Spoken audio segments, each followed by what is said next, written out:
Epidemiologi terobsesi dengan sebab akibat. John Snow, Ignaz Semmelweis, dan lain-lain terobsesi dengan sebab akibat. Namun, baru pada tahun 1965 dipublikasikan sebuah artikel yang ditulis oleh Sir Bradford Hill. Terkait sebab akibat, artikel ini adalah yang paling banyak disitasi. Ide utama Hills adalah ingin menjawab pertanyaan kapan suatu hubungan disebut sebab akibat. Ia kemudian menyampaikan 9 hal yang disebutnya sebagai viewpoint. Untuk mengambil kesimpulan sebab akibat, pertimbangkan 9 viewpoint ini. Temporality, penyebab mendahului akibat. Kekuatan hubungan.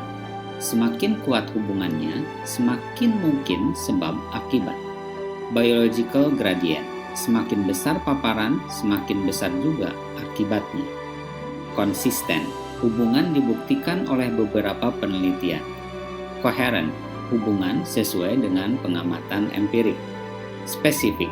Suatu penyebab A mengakibatkan B dan B hanya diakibatkan oleh A. Eksperimen. Sebab akibat dibuktikan lewat uji coba. Analogi. Sebab akibat dapat dijelaskan dengan pengandaian kasus lain. Biological plausibility, sebab akibat dapat dijelaskan mekanismenya. Hills menyebut 9 hal di atas sebagai viewpoint, artinya sebagai pertimbangan.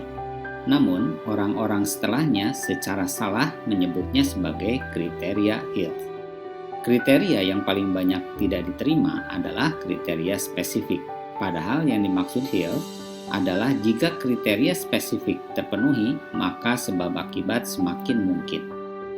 Contoh klasik sebab akibat yang memenuhi Hills viewpoint adalah perilaku merokok dengan penyakit jantung koroner.